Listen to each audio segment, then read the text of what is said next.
Hello and welcome to Scottish Football Matters, another episode for you to enjoy here.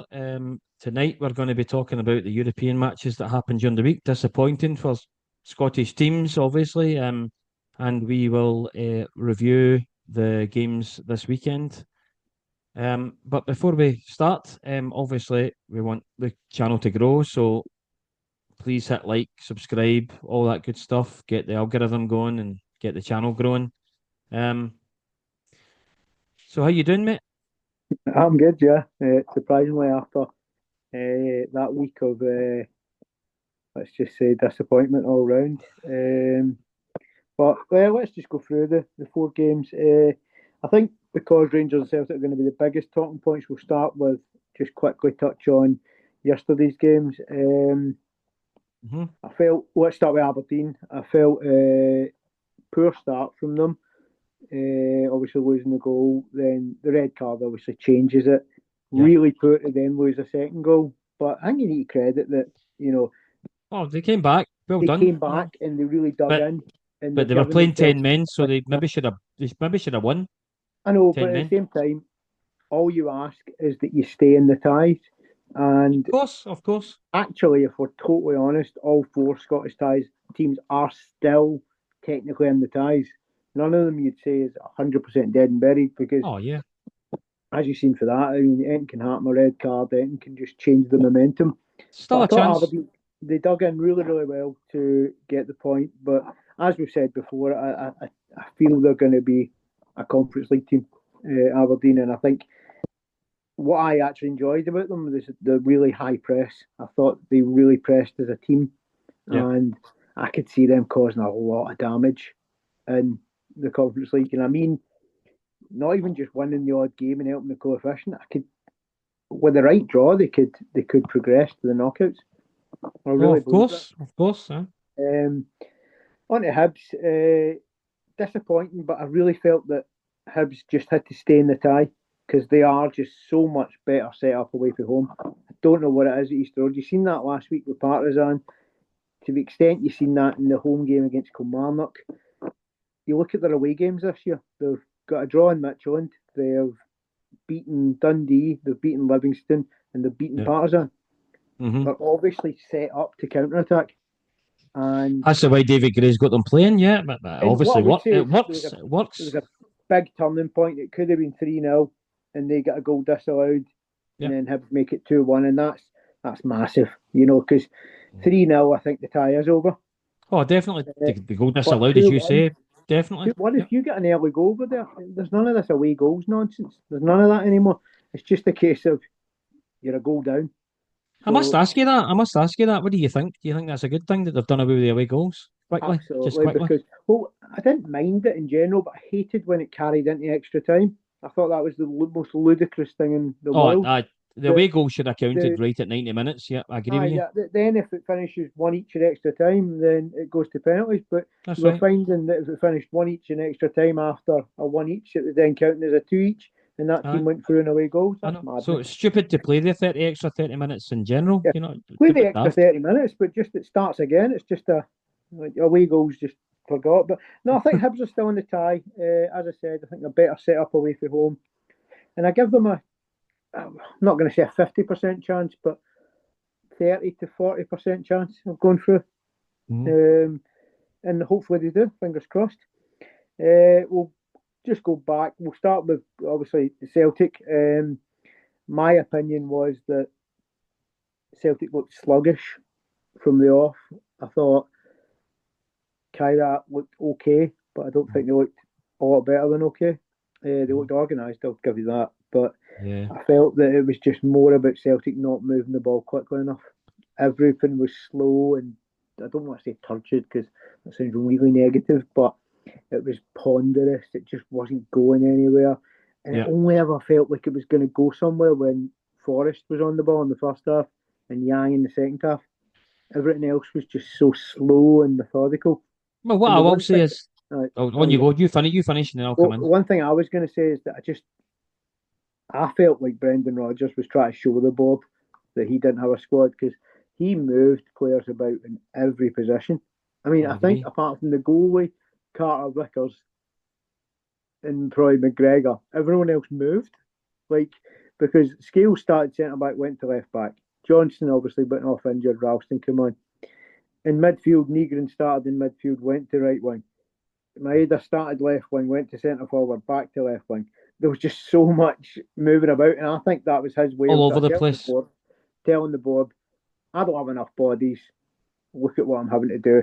And what I would say is that I still think Celtic should have been capable of beating that team anyway, regardless of all the board stuff. But we will get into that because there's a lot of fallout.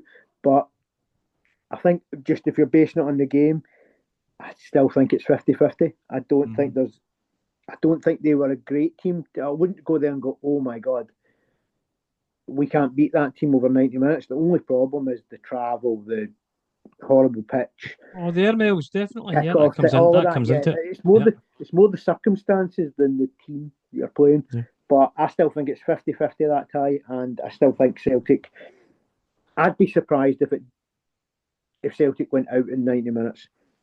I wouldn't be surprised if it went to extra time. Certainly wouldn't even be surprised if it went all the way to penalties. Yeah. But I would be surprised if Celtic lost in 90 minutes to that team, just based on I don't think they had a lot about them. But I did think the big boy up front put himself about quite well, and he was really unlucky with one for the halfway line. Well, apparently there was a player that was ineligible. There was talk about we that. Found it eventually that it wasn't. Because they weren't sure whether the first round yellow card counted, but then it doesn't because they get scrapped after 2 rounds. Yeah, it's just one of those. To be honest, see what I think. I know you might disagree, but I think all yellow cards should be scrapped in qualifying. Oh, definitely. Because Celtic are starting their game there, and half their team are starting on a yellow card. Yeah, I agree with you. Yeah. It's not a fair contest, and I agree with maybe yellow. In fact, you know what? See, if I'm totally honest, and it's a bigger issue. I actually hate the rule of yellow cards counting to a suspension. I hate it even domestically. Yeah. I just don't. If it's a red card, fair enough. If it's 2 yellows in the same game, fair enough. But who gives a monkey's toss if somebody gets 8 yellow cards over a season? And then you get a ban for having so many yellow cards. You should be commended for showing restraint and not getting the red card. Like I've always felt that's just a stupid one.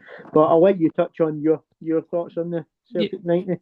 Yeah, well, as you know, I was at the game, so I thought the game was really poor, if I'm being honest. We had about 3 shots on target through the whole game, which wasn't good enough. Sadly, only remember 2. I remember Forrest and then Maeda. And then obviously that chance that they had, they had the ball in the net, obviously, but it was chopped off. It was just off. Yeah, but I remember the chance that they had, and I'm obviously sitting behind the opposite goal. Right, so you could see, you could actually see it. Where he's sitting it for the halfway line. So you're like that to yourself. Well, that's going in. You know what I mean? I thought at one point I was going in, but thankfully it hit the roof of the net, and it didn't go in. But Celtic. It's one of those ones that you actually hit it too well.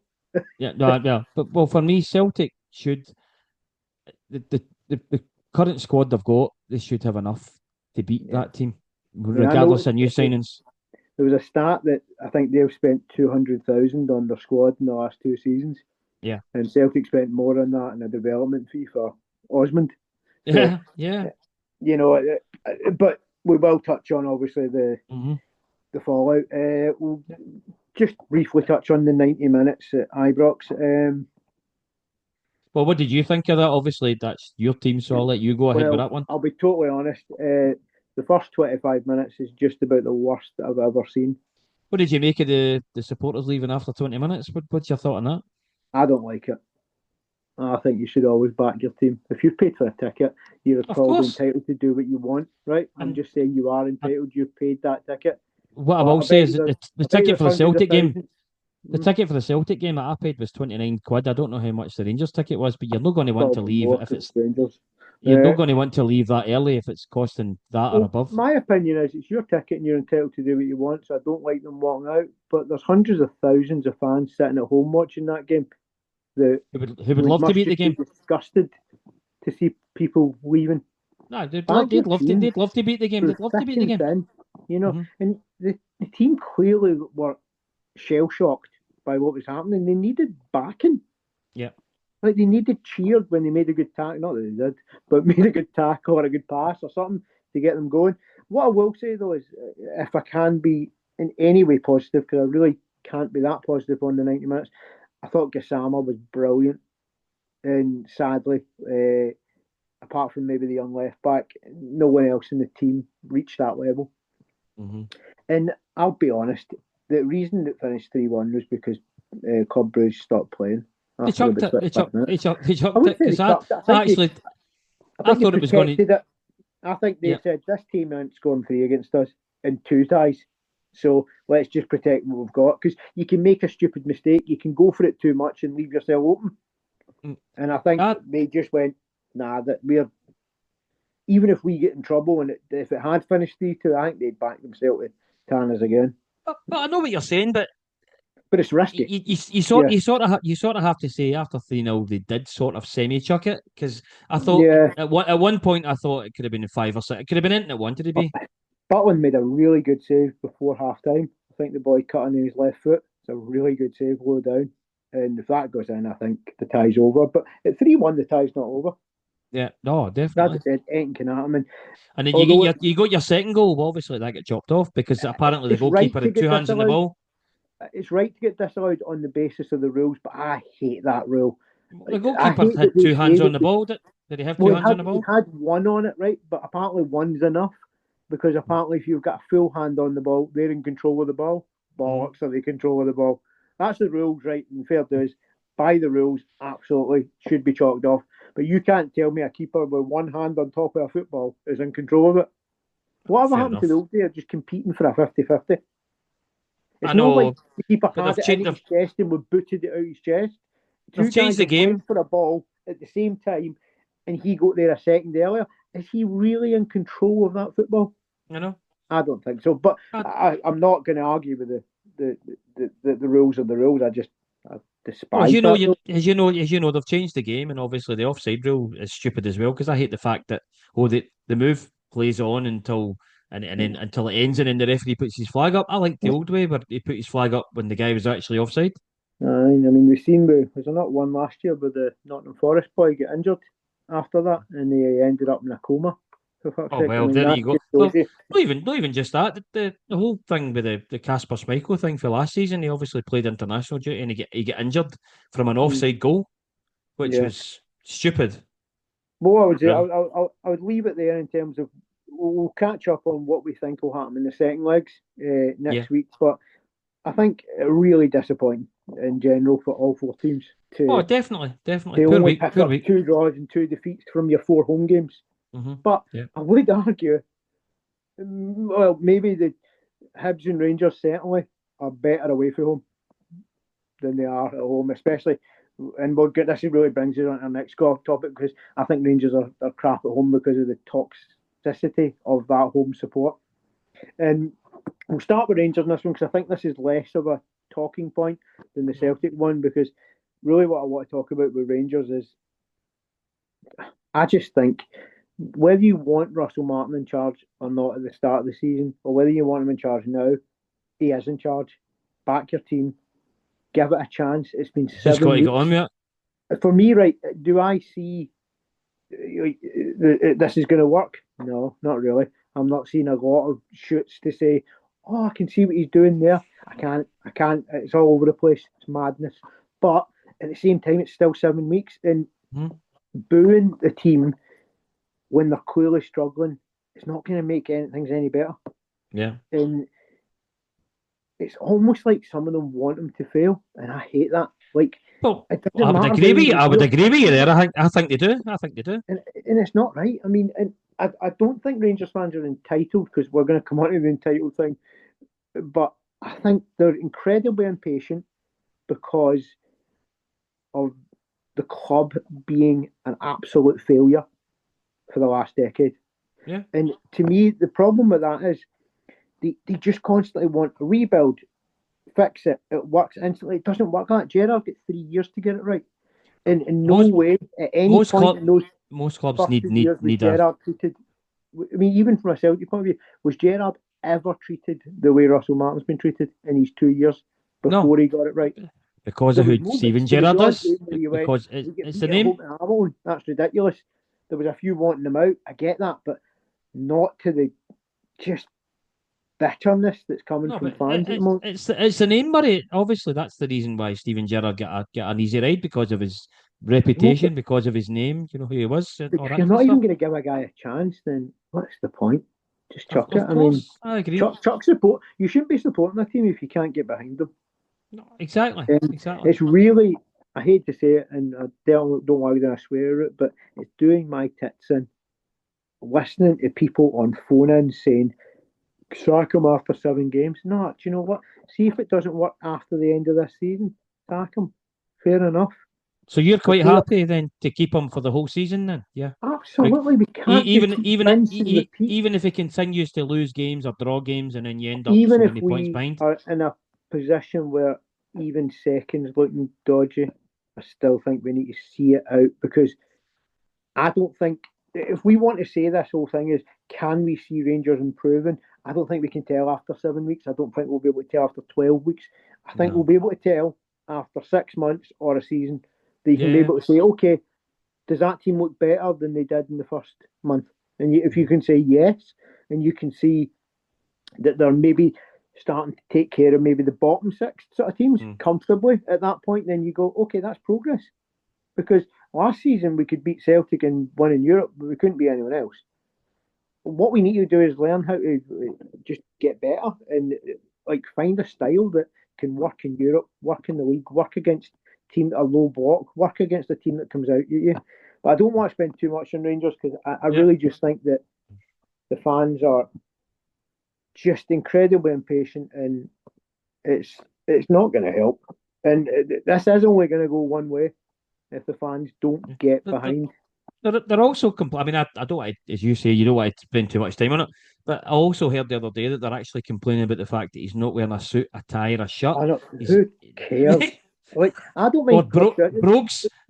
See if it's a cup final. Absolutely, I'm a big one for tradition and that, right? Yeah. If it's a Yeah. cup final, you wear your wee flower. I don't care if it's roasting hot, right? It's just what you do. It's a cup Mhm. final. You lead your team out. But has anyone really got a problem if you lead your team out in a suit and then nip back, stick a tracksuit on, watch the game, and then put your suit back on for a presentation? Does anyone really have a problem with that? I know. But see, at the I end of the certainly day, don't. Be comfortable. see if you're a decent manager, you shouldn't have to wear a suit. Shouldn't But I really don't matter think what it's you about wear. that. I think it's about having an image, but at the same time, do you need to have that image constantly? No, You know, I as wouldn't long as think you so. tick the boxes. But on to No, Celtic, because no, what I'm going to no every Celtic managers wore a suit. That's what I will say. what I will say is, and I know you'll definitely have an opinion on this one, because it just seems to be the thing that our Celtic fans entitled. And I'm not saying you, and I'm not saying that. And a lot of people are saying that, because they've had such success over the last, and we can't argue this, it's unparalleled to any other period in history. Celtic have Yeah. never had success like this. Mm-hmm.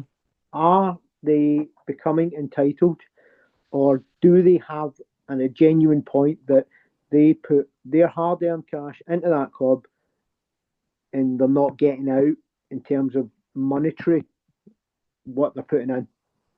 Or Well, do you think this may be a little bit of both? what I was going to say is a little bit of both. What I will say is, I think the younger generation of fans who have nothing but Who success. didn't go through 9 in a row and Yeah, other things? well, of course, I think The they're 90s. becoming. I think they're becoming a bit entitled because all they know is success for Celtic, and that's understandable. But the likes of myself and all the older fans obviously take it for a different perspective. Um, and what you said secondly there, I still think what I do think is that the board are kind of ripping it a bit. Obviously they're obviously ripping it a bit, and I don't want to swear, but Yeah. they are ripping it out of the supporters in terms of like, I think because they know the supporters have paid their money, and obviously the season tickets are in, and it doesn't really matter anymore. Yeah, I think for me, what I would say is that from an outsider's observation, I think it's definitely a bit of both. I think you're right. It's this young Yeah, yeah. generation, and I also think the young generation at Rangers are the other same way. They're the impatient ones because they haven't actually known success. I mean, there's a lot of Rangers fans that remember the '80s where they didn't win hee haw. So I do think that there's definitely a mixture in the fan bases. But for me, my point on Celtic is that what I can't understand is that Celtic are now making moves to sign players after a 0-0 draw, and they're making moves to sign a guy, Balakwisha, whatever his name is. You were linked to him over a year ago. About a year ago. Why couldn't you did that a month ago, 2 months ago? What is the hold up? And what I will say as well is, well, what the hold up is, it's like red tape, obviously, because the guys had loads of injuries. I think that's something to do with, it must be something to do with his medical. Because is he going to pass his medical? We don't know. Go for someone else then. Like Celtic have that's what I would say. Millions in the bank, and they shouldn't be in a position where they're relying on. And I don't want to sound disparaging because he is a Celtic legend. They're relying on an old man on one wing and an untested winger in Yang doing the second half. Well, and I don't mean untested, but what I would say is he's just not played consistently at that sort of level. And I just think that Celtic shouldn't be in a position where they're going into games and that's your only wide options. Well, I've got a thing to tell you about Yang and obviously Marco Tilio, the two wingers that we've got currently at the club. Well, they've apparently agreed terms and all the rest of it with other clubs to go to them. But we can't. Exactly. But we can't sell them because we've not got enough people in the building to sell them. So unless we get two other wingers or one other winger or whatever, there's no excuse to discount out for the last 9 days or 10 days, whatever's left. There's only 9 days left or whatever of the window. There's no excuse because you've had all summer. Everyone knew what date your playoff tie was. Yep, of course. You could actually understand why Rangers still need to do business because they had to make 15 signings, right? Mm-hmm. So I can understand why they still need to make 3. Yeah, but I can't understand why of the 15 signings, squad players. Of the 15 signings they've made, how many of them do you think are good? And how many most of them, actually. Do you think? I just think the manager's not getting anything out of them. Why do you think that is? I don't think his tactics work yet. I'm adding in yet because I think I might be wrong. But do you think they'll ever work? Do you think they'll ever work? I'm not sure they will. I'm not unless he adapts them because I looked at that game the other night. I don't want to go back over it, but a blind man could set up Rangers in a flat midfield three, and it would work a lot better than this. Whatever the hell he's trying to do, and I mean, even you'll admit you don't watch a lot of Rangers, but you must have been able to see from games against Rangers last year that Raskin and Diomande are decent players. How come they look hopeless trying to play a kind of left wing, right wing, covering so much rather doing anything but centre mid? Would it be down to the fact that he's maybe playing them out of position? Or he's maybe not playing to their strengths. They've not got a job. They've not got one job. They've got 8 jobs. Their job is to be centre midfielders, but also move out wide to create position for the wingers to move infield, but also cover your fullbacks when they go forward, and also do this and work out an equation. And I mean, you can tell what Diomande actually looks like. He's like been taught Japanese during the game. He's like, what? What am I doing? He does need to bulk himself up though. He's really skinny. He does, but then you put his strength, don't you? And you put bulky players around him and let him. Do you know what I mean? You protect them. But I don't want to go off course. So what I would say about Celtic is I think it is a mixture of some entitlement, some. Are right about the board, but it's just mad to think that. I mean, you must think it's mad that we are still in August, and you've got one side of Glasgow shouting "sack the board," and you've got the other side shouting "sack the manager." I mean, is this a mad mental parallel universe that we went into? I don't know, but just a case of half of Glasgow are impatient as hell because they've not been good, and the other half have been good and want that to continue and aren't seeing the same signs that it is working. Well, you know the great Glasgow goldfish bowl. That's all I'll say. And I will be honest. I think there's a lot of Celtic fans that are looking at Rangers and going, "See if they get a manager who has a clue, we could be in trouble here." And that's the problem. Is they're looking at Rangers laughing right now because of course they're watching them set up. But you look at those players and go, you can tell that Gassama's a good player. You can tell that there's good players in that team. They're just not very well organised and they look a mess. Yeah. But there's still talented players in there. And I'm honestly fairly confident that if I set them up, I wouldn't have been 3-0 down in 19 minutes. But how can it happen? How can this happen with every single manager you've had for But I don't so think many the other managers? I don't think the other managers have had this good a squad. No, fair enough. But every other manager you've had has had the same problem that I was going to say Michael Beale there because he's like Michael Michael Beale Beale in came up with disguise. similar problems that they But didn't know how to Russell do Martin, domestically, but they could do Europe. But it doesn't look like Martin knows how to do anything. but he's basically. I think we need to be fair. It looks as if a good side. he's got the same. He's got the same. He's got the same problems as every other manager had. Basically, that's what it looks like. The fans expect instant success. That's a big part of the problem. Is they're not willing to go with it and see where things go. I mean, that's because it's Rangers, and obviously Celtic fans are the exact same. When Celtic got Postecoglou, and I felt that a lot of them gave up the title that year and said, "Well, let's see where this goes." And it just so happened that actually backing your manager and seeing where it goes actually got them a title. I was one. I thought we might have to sacrifice this title to give the guy a chance. But thankfully, he won the title that year. And maybe if Rangers fans were backing their manager in the same way that the Celtic fans did that year, they would be more unified. That's a good point. It's a good point. I wonder what the listeners will think of that. If you can put a comment in, what do you think? Any comments and just think, because honestly, I mean, like, we are just two. I mean, obviously, this is a Scottish football. It's not just Rangers Celtic, but we are a Rangers fan and a Celtic fan, and it hurts when your team or your players aren't doing what they should do, your manager isn't, or your board isn't backing your manager. We're just normal guys who are just feeling it. But you know what? I think it has to be honest. It has to be real, and I'll never BS on this. I'll tell you exactly. Of course. And obviously, we'll need to move on, obviously. Yeah, so we move on to the weekend games. There's only 4, which is good. Not many. Yeah, let's just start with tomorrow then. So Celtic Livy, I'll let you do your prediction first.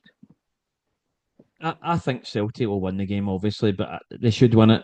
I think it'll be comfortable 3-0 victory for Celtic.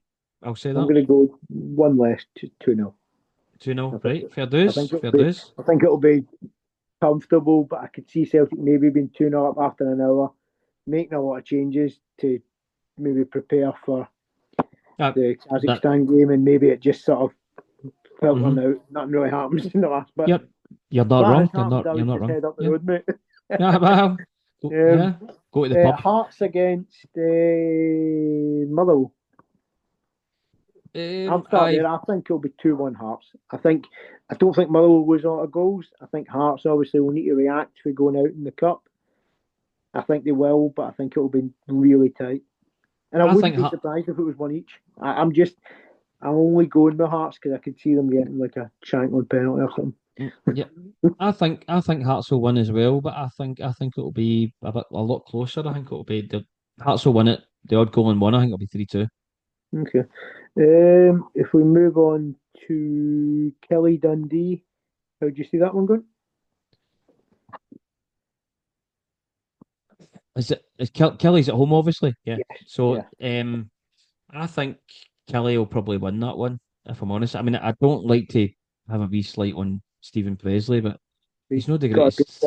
He's not the best start to the season, but you know what I mean. Part for Rangers, but part for Rangers, but I think he'll probably lose it.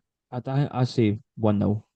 I was going to say 2-1, but just because Kelly haven't really looked like keeping clean sheets in their games either. Like, I think they've lost a couple of goals to Hibs, but they have had tough games. Though. They lost a couple to Hibs, didn't they? And that was a kind of good game. And then I think the opening day, did they not bounce back? They got pegged back, didn't they? 2 each with Livingston. So, on to Sunday. Early kick-off, St Mirren Rangers. What do you think? I don't know if I'm going with my heart or my head here, but I think Rangers will find a way to win. But I think it will be awful. It will be turgid. It will be boring. But I think it will just about Rangers 2-1. I can't see any game that Rangers keep a clean sheet, if I'm totally honest. We just don't look capable. But I do think that we'll edge it. and I wouldn't even be surprised if it was, a Tavernier penalty or a free kick or, maybe a set piece for that big Fernandez. I don't look at us and go, we're capable of like opening this team up. Or St Mirren are well organised. They're a good team, but I can only really see it coming down to, set pieces or just an absolute howler of a goalkeeping error or a defender slips and somebody can go through and go. Do you know what I mean? Just something. Aye. Yep. But I think it'll be close, and I'm just going 2-1 Rangers. But I might be wrong. It might be another one each. I think. Well, I think it's going to be tough for Rangers. I think it's possible that St Mirren might actually win the game. Okay, so is that what you're predicting then? I'd say 2-1. If not, it'll be a draw. But I can definitely see a chance for St Mirren to win the game. Yeah, absolutely. But shall we finish on a bit more of a lighter note? Well, one of the things was obviously there's been a lot of Rangers fans saying that they should change the walkout song from Simply the Best because clearly they're not at the moment or don't look anywhere near. And there was quite a fun sort of debate I've seen online about what would you change it to based on your current mood. Now, not based on like your favourite song, but based on your current mood. And some of the ones I've seen, Evanescence, Bring Me to Life. I mean, that's actually quite good. That's quite good. I thought there was one, Trainwreck by James Arthur. It's a bit of a train wreck. But I don't know if you've got any you'd like to add to it or you can think of. What was the other one? It was High Hopes by Frank Sinatra, is that right? High Hopes. Well, I think the fans would just need to sing that. But do you know what? I did think it was just quite funny and it was worth actually touching on because I'm actually trying to think of other ones now that you've said that. Well, do you know what? We can make it a running thing. If we think of any before Monday, you can add it in. But no, I do think that sometimes you just, it's nice to see things like that going about because it's not just that always that serious. What was the Journey one? What was the Journey one again? The Journey one is Don't Stop Believing. Don't Stop Believing. Don't Stop Believing. Yeah. But yep. So we'll be back on Monday, and we can do a full review of the 4 league games. Look ahead to the second legs. Potentially, we'll sort of figure out what we're going to do draw wise. I think we're probably better leaving it till Friday, and we'll just cover all the draws just to see because we don't actually know what we're going to win Europa League. But well, who knows? Who knows? I know. Imagine having 4 teams playing Thursday night would be as well changing it to a Sunday league. Honestly, I know. I know, but yeah, I think we'll obviously touch base, and then I suppose, as I said, the following. I mean, on Monday that'll be a week till deadline day, so we can sort of finalise whatever plans we're going to do for deadline day. But I think we should definitely just do a wee pod on deadline night, and hopefully Celtic have got a few players in by then. I hope, and we'll obviously have a small matter of a wee Glasgow kickabout to discuss. Are you going to? Of course. There'll be some VR controversy. Are you going to wear for the deadline day stuff? Are you going to wear a yellow tie? No. No. Me either. Me neither. I don't even have a yellow tie, I think. I think I've got a tie with a duck on it. Maybe that's about as close. Maybe a tie with a yellow curry stain on it or something like that, but that's about it. Oh, I can certainly dip one in curry sauce before then. But no, we'll leave it there. But no, thanks again. It was a nice wee chat, and we can unpack more of Scottish football drama because that's what it is. It's only August, and everyone wants their board and manager and players sacked. Everyone else sacked, of course. Yeah. Sure, but do you know what? It wouldn't be Scottish football unless it was a wee bit of a roller coaster. That's right. So I'll catch up with you again next week then. Oh, yeah, great. Thanks, mate. Hopefully I'm smiling. Maybe Rangers can actually win a game domestically. Well, hopefully no after next week. Next weekend. In our hometown of Paisley, in my hometown of Paisley, it must be giving me some luck. Hopefully we get a win. Secret St Mirren fan, aren't you? The way this season's going, I might have to actually follow them. No, I'm only joking, but yeah, they're definitely my second team. Right. Scotland anyway. Cool. But yeah, we'll catch up again next week then. Right, good. Right, see you later. Right, bye-bye. Right, cheers.